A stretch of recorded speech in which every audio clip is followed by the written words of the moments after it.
अगर आप भी चाहते हैं हमारा गाना और वीडियो सबसे पहले आप तक पहुंचे, तो हमारा YouTube चैनल को सब्सक्राइब करें और बेल का आइकन को दबाना ना भूलें।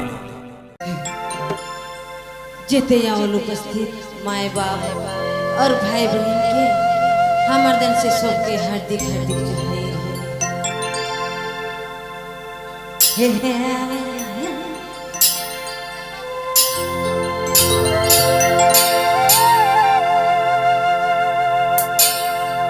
हरे हरे आसनी पिया जीवना जी के दे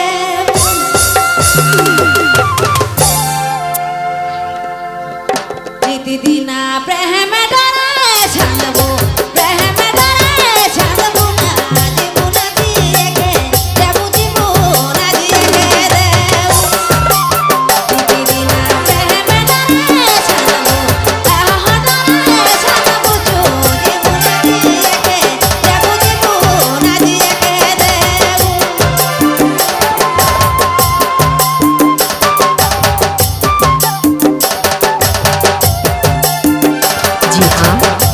number 1 downloading centre Bablu mobile बैठवा।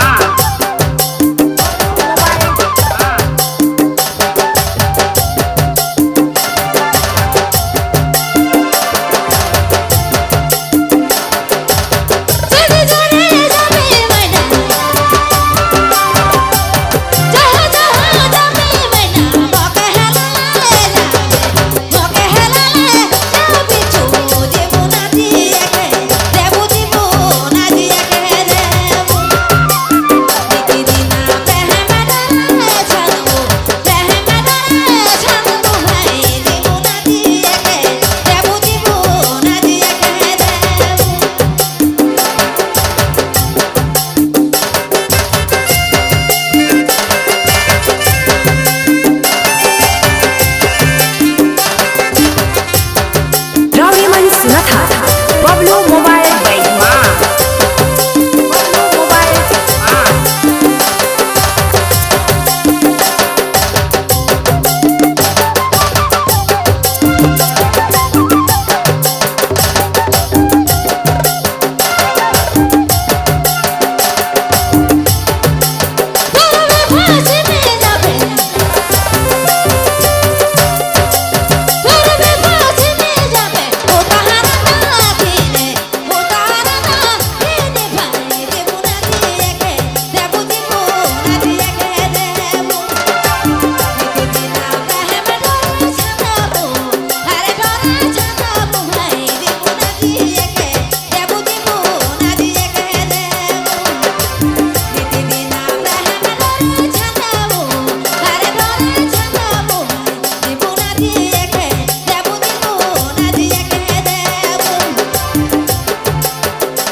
जी हाँ, नंबर 1 डाउनलोडिंग